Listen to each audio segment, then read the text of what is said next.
We're in Isaiah 55 today, and as Nathan said, we're wrapping up a sermon series about the attributes of God. Several years ago, there was a hotel night clerk.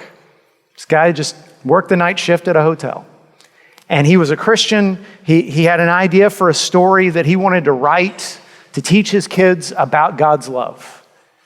And he thought, I'll just write my story down, I'll print it out, I'll give it to my kids as a Christmas present. So he did. And then he gave a few extra copies to a few other friends, and some of them read the story and they said, William, this is really good stuff. You ought to publish this. Now, I don't know if you know this or not, but the time has come and gone when there are publishing companies looking for unknown authors. Today, you've got to be a name.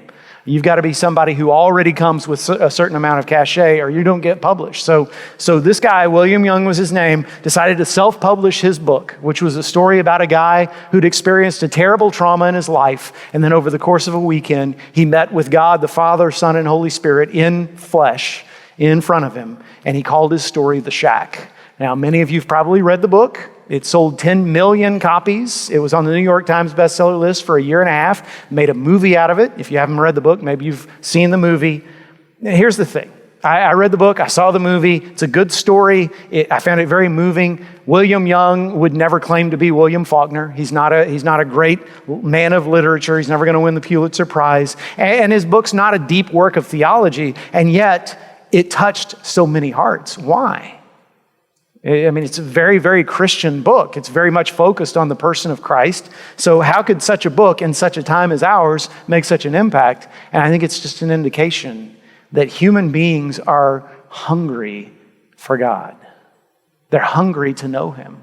And even in our country where we're so much less religious than we were a generation ago and trending towards a less institutional faith, and still, if you tell someone, hey, here's a story about a person who met with God, even if it's not a true story, they want to know what it says because there's a hunger inside of us to know Him.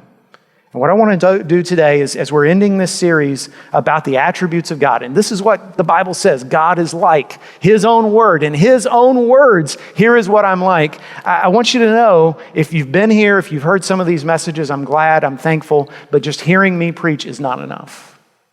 See, knowing God is not an academic subject. If you want to know more about bacteria, you can look through a microscope. If you want to learn more about Alexander the Great, you can listen to a professor lecture or read a book. God is different. It has to be experienced. It's an experiential process. The Psalms say you have to taste and see that the Lord is good. And so that's what I want to talk to you about a life that is built on actually pursuing Him as the number one priority of your life. Isaiah puts it this way in Isaiah 55. He writes, "Come, everyone who thirsts, come to the waters, and he who has no money, come, buy and eat. Come, buy wine and milk without money and without price. Why do you spend your money for that which is not bread, and your labor for that which does not satisfy? Listen diligently to me, and eat what is good, and delight yourselves in rich food." In verse 6, he says, "Seek the Lord while He may be found. Call upon Him while He is near." Now, these words were written over 2,700 years ago. And yet, Isaiah sounds like a modern-day financial planner. Why are you investing your money here? That doesn't make any sense. Invest it over here. This is your sure bet. When I was in seminary, I had a chance to serve as a youth minister at a church out in the country, out in Parker County, New Hope Baptist Church. And the man who was pastor there then and is still the pastor there today was a guy named Jim Edwards. Jim was a true pastor, a real shepherd. He didn't just get up and preach. It wasn't a job to him. He loved his people, part of why he's still there to this day. And he taught me a lot about what it is to be a pastor.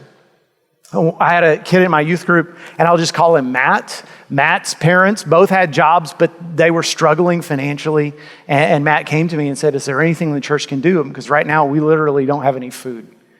And I took him to Brother Jim because I didn't know what to do. I was just the part-time youth minister. This was a small church, not a lot of resources. And Jim said, let me get together with your parents. Matt's parents didn't go to the church. They never went to the church as far as I know. Just Matt was the only connection. So Matt's parents came up and sat down with Jim. Jim said, we'll do what we can. I'll pass the plate. We'll see what we can raise to help you with your immediate needs, but we'll take care of that. You'll have food in your pantry.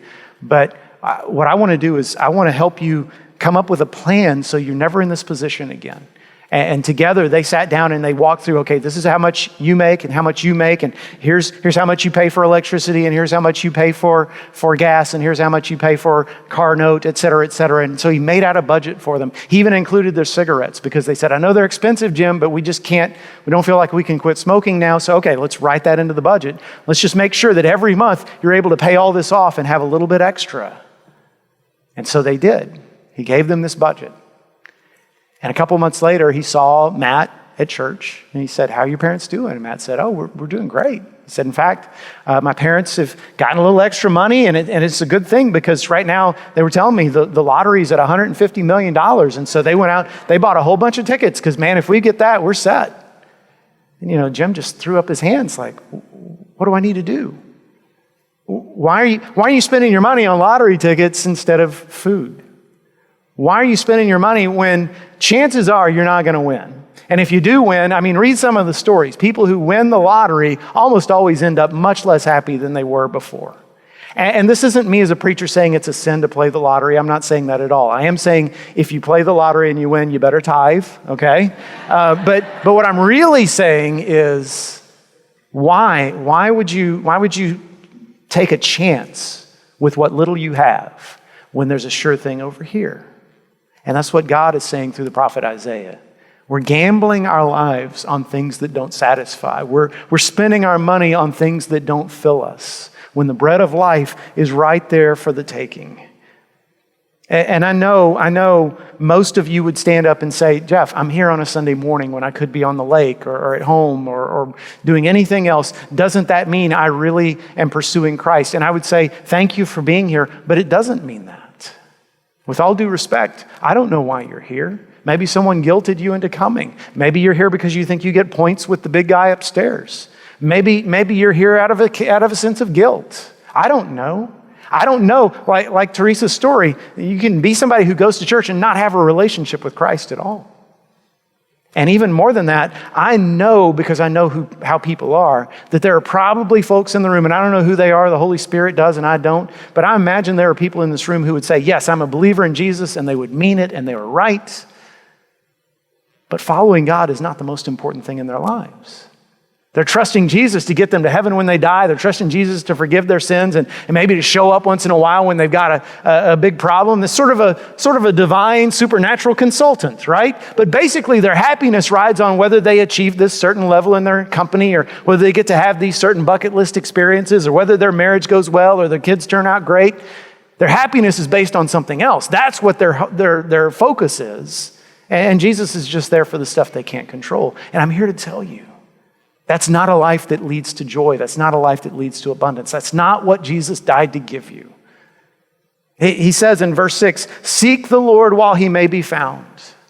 And that's a beautiful and incredibly blunt statement. It's beautiful because who are we that God would say, yeah, come to me. Come over to my house anytime. Call me, text me in the middle of the night. I want to know you. I want you to know me. That's amazing that the God of the universe would look at us, this basically a bunch of fire ants on the, ruining his world, and say, no, come here and let me help you. But then there's that realistic part where he says, while he may be found. See, that offer is not going to last forever because our lives are finite and someday our lives are going to end. And we'll realize I wasted it all. I wasted the opportunity of a lifetime, literally. And I've known Christians, I've known believers in Jesus who would say, yeah, I know I need to pursue Jesus with my whole heart, and someday I will, but right now I'm really young.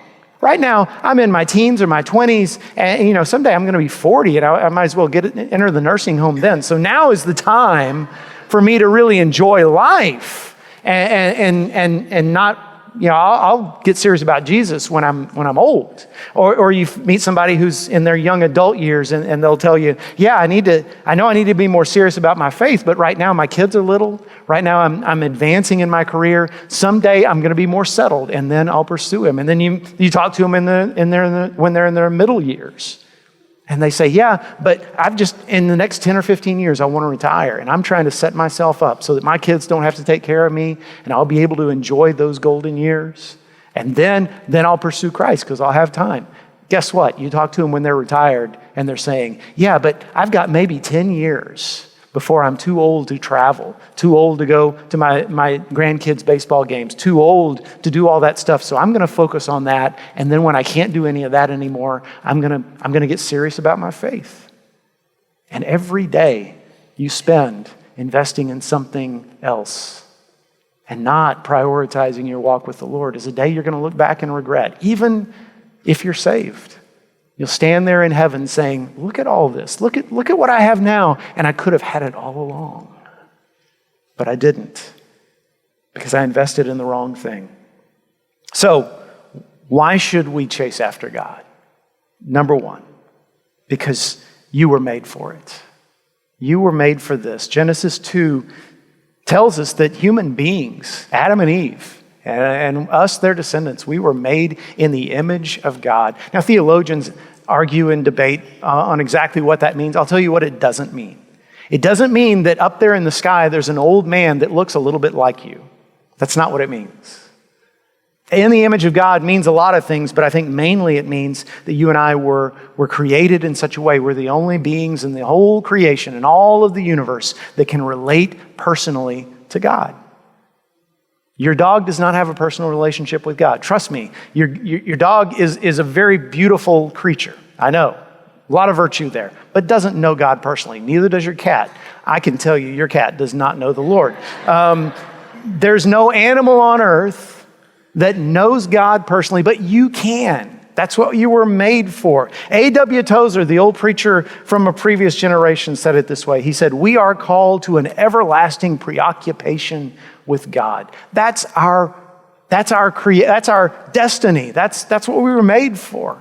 Fish were made to swim. Birds were made to fly. We were made to know God. And sometimes I look around and realize that in church, we don't usually do a good job of equipping people for that. We're good at getting people here. We're good at convincing them to do religious stuff. And that's not nothing. I mean, it's great that you show up on Sunday mornings. It's great that you say your prayers and that you show up to life group and do those sorts of things. But you can do all that and not pursue him. I remember probably 10 or 12 years ago, I was pastoring another church, and I got together with a man who told me, I've got to talk to you. It was a Saturday. Usually people are like, okay, let's leave the preacher alone because tomorrow's the only day he works. So that's a joke. But this was an urgent thing. So this guy and I were sitting down over coffee on a Saturday, and he told me, he said, Jeff, my marriage is falling apart, and it's my fault. He said, I haven't been unfaithful, but I have gotten close to this woman emotionally, and it's hurt my wife, and I didn't mean for this to happen. I love her. I don't know what I'd do without her. What can I do to fix this? And I said, well, there's a lot of things you need to do, and getting together with a marriage counselor is one of them, but the very first thing you need to do is you need to use this as an opportunity to deepen your walk with God. This is an opportunity for you to get closer to him than you've ever gotten before. That's what hard times should do to you. And when you do that, you're going to become more like Jesus, and the man she needs is somebody who's more like Jesus. So that's going to be a good start. And he looked at me and he said, how do I get close to God? And it kind of took my breath away, because this was a guy who was in my church every Sunday. I mean, faithfully. And he wasn't someone who was simple-minded. He was an educated, successful human being, capable in every area, and yet he was in church every Sunday and he didn't know how to get close to God. And I just wonder how many of you would say, yeah, I don't have any idea. I just assumed that I showed up on Sundays and you made it happen. And I'm glad you show up. And I believe me, I am not trying to insult you in saying this, but you wouldn't eat once a week, would you? You wouldn't eat on Sunday mornings and then go hungry the rest of the week. Yet that attitude is even worse. That attitude is, I never eat, but on Sunday mornings I show up and I listen to some guy talk about how good the steak tasted. If Sunday morning is all you get, then that's the nourishment you're receiving. And so I shared with this guy, I said, It's not brain surgery. God's not hiding. All you have to do is just tell him, Lord, I want to know you more. And then put yourself in his presence as often as possible. Wake up in the morning and read his word and pray throughout the day. And when you go to church, don't just sit in the pew and listen, but get involved in relationships within that church. That's what life groups are for, so that people can invest in you and you can serve them and find a way to use your gifts and your resources to bless others in his name. You do all those things, you're getting closer to God. You're made for this. Number 2, though, here's a second reason why you should pursue God. You should chase after him, because this world is too dangerous to walk through alone. So there's this great book written a couple of decades ago called Knowing God by J.I. Packer. Some of you have read it. If you haven't, it's a good one to put on your list. Packer gives an illustration at one point. He says, imagine that someone took a tribesman from the Amazon, so a guy basically living in the rainforest, no contact with the outside world, kidnaps him and drops him off in Trafalgar Square in the middle of London. So for our purposes, since most of us have never been to London, imagine you took that same guy and put him on Westheimer Street, right around the Galleria. He would freak out. He's never seen cars. He's never seen people with light skin. He's never heard our language. He doesn't know anything. He doesn't know how to get food, doesn't know how to get shelter. That guy would be lost. He would need someone to come alongside who understood his language, but who was a native to this land. That's the only way he could survive. Packer's point is that's how you and I are. We're living in a world that we're not equipped to handle. There's too much wickedness. There's too many pitfalls. And you've seen this in your life. You've seen the mistakes you and I just continually stumble into when we do things our own way. He says you need a native. And what God is something even better. God is someone who isn't just from here. He created here. He created this place. And he knows what went wrong. And he knows how to fix it. And not only that, but he knows you. He knows everything about you. He knows exactly what you need before you even pray for it. And so why not trust him? Because when you focus on knowing him, here's what happens. It's not that all that bad stuff goes away. It's not that everything goes right. It's instead, you get peace that passes understanding. When everybody else is losing their minds, you have this sense of, it's going to be okay. You get joy in the midst of all kinds of circumstances where you can rejoice, where you can see things that are exciting and that bring you pleasure. You get wisdom, so you know how to make good decisions. You get love, you get forgiveness, you get so many things this world can't offer. This world is a dangerous place. You need the one God who can help you through it. And he says, come with me. And then the third reason to pursue God with all your heart is he wants to be known. This is where the rubber meets the road, because this is actually the point of the Bible. If you were to ask some Christians, your average Christian, let's say, what is the Bible about? What's the Bible's purpose? They would probably say something like this. Well, it's sort of God's instruction manual for life. It's where we get the rules and we know how to do what's right and what's wrong and what's good and what's bad. And that's not the case. Yes, there are commands in the Bible. But you know how people say that the word B-I-B-L-E stands for basic instructions before leaving earth? That's baloney. Okay, it's very cute, but that's not what the Bible is. If that's all it is, then we're all lost.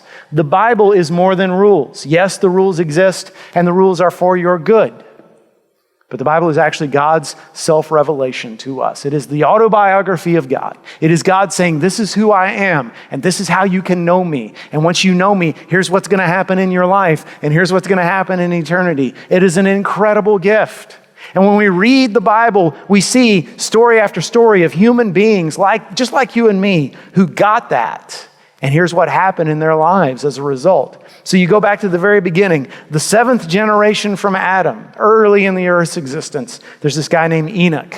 And here's what the Bible says about Enoch. Here's the sum total of our information about this guy.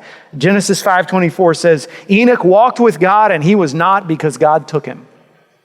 That's it. Don't you wish you had more information? I know I do.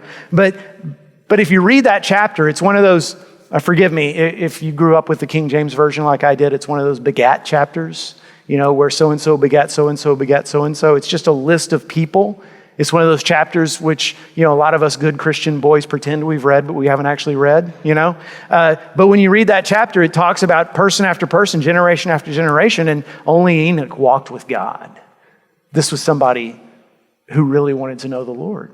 And it's as if God said, okay, if that's what you want, then you can have it. Come on up here with me. And he's one of only 2 people, along with Elijah, who never experienced physical death. Now, one of his descendants, his great-grandson, in fact, was a guy named Noah. Perhaps you've heard of him.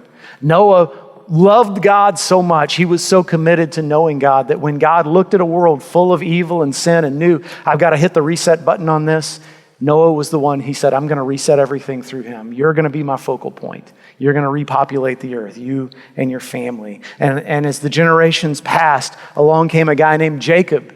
Now, I'm sorry if your name is Jacob, or if you have a son or a brother or a dad named Jacob, because it's a fine-sounding name, but the name Jacob in its original Hebrew means con man. I'm sorry, it just does, because Jacob was a guy who was a deceiver. He was a guy who was slick and manipulative and liked to use people to get where he was going. And then he ran into God. He ran into God at a place called Bethel, and then several years later, he ran into God again at a place called Jabbok, and it changed his life. And he became such a pursuer of God that God changed his name from Jacob to Israel. Israel means he who wrestles with God. And not in the sense that he's trying to beat God, but in the sense that, God, I'm going to hold on to you until you bless me. I'm not going to let go of you no matter what. And Israel, Jacob, became the father of the 12 patriarchs, the 12 men who became the 12 tribes of Israel. The modern day nation, the modern day Jewish people came from this guy, the grandson of Abraham. And one of those days, after generations and the children of Israel had become a mighty nation, they were on the cusp of invading and conquering the land that had been promised to Abraham all those centuries before. And they stood outside this magnificent walled city called Jericho. And inside there were all these soldiers ready to fight back, ready to stop the invasion. But there was one woman inside there named Rahab. And Rahab, although she was a pagan, although she didn't have one drop of Jewish blood, and although she was a prostitute by trade, had decided, I've heard the stories of the Exodus, and I've heard the stories of the things that God did for them in the wilderness, and our gods aren't real. Their God is real. I want their God. And she became a follower of the Lord. And she survived the invasion of the promised land, became a part of the family of Israel, married an Israelite man, and had a little boy and named him Boaz. When Boaz was grown, he was a farmer in the town of Bethlehem, and there was a famine, and there was a young woman living in the town named Ruth who had moved from her hometown in Moab to Bethlehem because her mother-in-law Naomi needed someone to take care of her. And Ruth had become a believer in God too, just like Rahab a generation before, and needed someone. Ruth and her mother-in-law needed someone to come alongside and rescue them from poverty and starvation, and Boaz fell in love with her, and they got married. And that family was rescued through that magnificent love story. Now, Ruth and Boaz had a son, and that son had a son, and that son had a son. So the great-grandson of Ruth and Boaz was a guy named David, also born in Bethlehem. David grows up, the youngest brother in a big family, the family of Jesse. And as the little brother, he was stuck with the worst job. So he's stuck out in the shepherd field. And God says, I've got a better job for you, and makes him king of the nation. David becomes the king that actually finally unites the 12 tribes of Israel and makes them one cohesive nation. Not only is he Israel's greatest king, not only does he lead the nation to constant victory after victory, but he writes the book of the Psalms. The literal hymn book that Jesus grew up singing in synagogue on Sabbath mornings. David was a man after God's own heart, which doesn't mean he was perfect. If you read the story of David, you know he was deeply flawed. But in his heart of hearts, what mattered most to him was knowing God and pleasing God and loving God more. David was promised by God, your line will never end. You will always have a man on the throne of Jerusalem. And one of the kings that followed in his wake, one of the kings of Judah, sons of David, was a man named Asa. Now, if you've read the book of 1st and 2nd Kings, you know that some of those kings of Judah were wicked men, and some of them were righteous. Asa started out wicked. And then one day, he met a prophet named Azariah. Azariah had the courage to confront the king, a man who had the power to put him to death. And in 2 Chronicles 15:2, here's what Azariah said to King Asa. He said, "If you seek him, he will be found by you. But if you forsake him, he will forsake you." And those words changed Asa's life. He became a believer and a pursuer, a chaser after God, and it changed his nation. Generations passed, and the nation of Judah had a series of bad kings, and they had fallen into absolute wickedness and evil, and there just was only a handful of people still following God, just a nation full of injustice and meanness and awfulness. And then an 8-year-old boy named Josiah became king. Now imagine you're one of this handful of God followers left in the land, and your nation is at rock bottom, and you look up on the throne of your nation and there's an 8-year-old kid there. You probably think, we're lost. There's no way. But when Josiah turned 16 years old, precisely at the point that I and a lot of other males become our most moronic, right? 16 years old, Josiah begins to follow God. And not only does he follow God for himself, he begins to read the book of the law, the Torah, and he begins to see, oh, this is what we should be doing as a nation. We've gone off course. And Josiah leads one of the great renewal movements in the history of the world and changes his nation completely.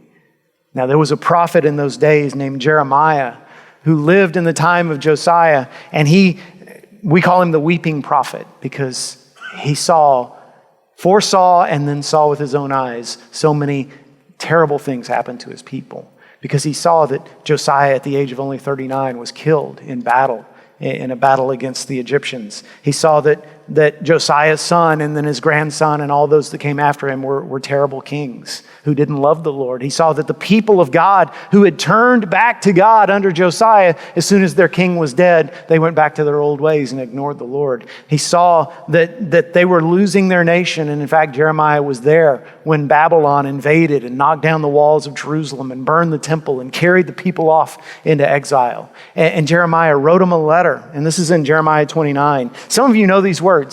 You've heard them before. Jeremiah writes to the people and says, "I know the plans that I have for you, plans to prosper you and to help you, not to harm you, plans to give you a hope and a future." You know, those were written to people who had failed, and now we're paying the consequences. And they were God's way of saying, I haven't given up on you. Just come back to me. It's like the prodigal son. Just come back to me and I'll come running to meet you. 2 verses later, here's the one I want you to hear, Jeremiah 29:13. Jeremiah wrote to those same exiles, "Then you will call upon me and come and pray to me, and I will listen to you. You will seek me and find me when you seek me with all your heart." You chase after riches, you chase after the perfect marriage, you chase after hedonistic pleasure, you chase after kids that are happy and well-adjusted. All those are fine. But you're not guaranteed to get them, and if you get them, they don't make you as happy as you think. Pursuing God is the only pursuit that is guaranteed to work. Every single time, it never fails. And then finally, the peak, the climax of God's story comes when a man named Jesus shows up, a carpenter, a builder from Nazareth. And he's God in human flesh. He's God come to earth to rescue us, to give us a way to know him personally. And no longer will there be some distant God that we're not good enough for. Now, because Jesus has died in our place, the door is open that anybody, no matter what they've done, even a Rahab, even a Jacob, can walk through that door and know God personally. And as Jesus is walking along, he accumulates this crowd of followers. And one of them is this woman named Mary from a town called Magdala. Now, Mary had a couple of strikes against her. First of all, in those days, it was considered improper for a woman to follow a religious teacher. That's not something women did. They were supposed to stay home and cook and clean, and the men followed the rabbis, and then they came home and they told their families what to do. Mary said, forget that. I've found the one. I found the Messiah. I'm going to follow him. I don't care what anybody thinks. Mary was also a woman who was well known to have had 7 demons inside of her, which just must have been devastating. Jesus delivered her from all of that. And for my money, in Jesus' own lifetime, there was no more faithful follower than her. And my proof for that is when Jesus is dying on that cross, Peter's not there, James and John. John shows up later, but the male disciples have all run, and Mary's there. And that next Sunday, she gathers a couple of other women, and they go to the tomb to worship. While the disciples are hiding in a locked room upstairs, she's there worshiping, and she sees Jesus risen from the dead, the first one to see him. That's Mary. That's the ultimate God chaser. And then there's Paul. Now, if you and I had known this guy, Saul of Tarsus, in those days, we would have called him a terrorist, because that's what he was. He was a guy who said, I'm better than you because I believe in the right God, and I believe in him better than you believe in him. I'm more obedient. I'm from the right race. I've got everything on my side. Paul's life was about becoming a superstar within his religion. And then he met Jesus on the road to Damascus, and he found out all my self-made righteousness is worth nothing. All my achievements matter not. And it changed him. He became a guy, the people he hated were now the people he loved. And he wrote something that I want to share with you, and then we'll close. In Philippians 3, 7 through 11, he writes, but whatever was to my profit, I now consider it loss for the sake of Christ. What is more, I consider everything a loss compared to the surpassing greatness of knowing Christ Jesus my Lord, for whose sake I have lost all things. I consider them rubbish. I'm not considered righteous by my fellow Jews anymore. I'm not considered a Hebrew's Hebrew. I'm not a superstar within Judaism anymore. All that stuff is gone, and I don't miss it at all because I've found something better. He says, I consider them rubbish that I may gain Christ and be found in him, not having a righteousness of my own that comes from the law, but that which is through faith in Christ, the righteousness that comes from God and is by faith. I want to know Christ and the power of his resurrection and the fellowship of sharing in his sufferings. Let me ask you, have you ever heard an American Christian say, I'm so glad I'm going through this really, really difficult time because it's helping me know the Lord better? No, we don't say that because we haven't reached that point where Paul was, where he said, man, I rejoice even in the suffering because I am able to identify even closer to the sufferings of my Lord, and that helps me know him better. He says, becoming like him in his death, and so somehow to attain to the resurrection from the dead. See, all of these people I've mentioned, they all found their identity in chasing after God. And they came from a variety of backgrounds. There were men and there were women. There were criminals and there were kings. There were old people, young people, rich, poor, Gentiles, Jews, other races. But they all found the only place where they could find perfect peace and joy and contentment and identity. And that was in pursuing the one who wants to be found. And that is God. So, I don't know where you are today. I am not the Holy Spirit. It could very well be, in fact, I strongly suspect there are people here who, no matter how religious you've been, you've never really known him personally. And today could be the day where that door flies open and you walk through and suddenly Jesus is real to you and you know you're saved and you're not trying to run on a treadmill and be good enough someday, but you're his. And it could very well be that there's a whole lot more people here today who would say, Jeff, I know that I'm saved. There's not a doubt in my mind. But I also know that I don't follow him like I once did. I'm just sort of going through the motions and hoping that's good enough. And I want to get back to pursuing him with all my heart. Let me just say it again. Stop buying those lottery tickets and start buying food. Start buying what blesses, what feeds your soul. Are you ready for that? That's my prayer.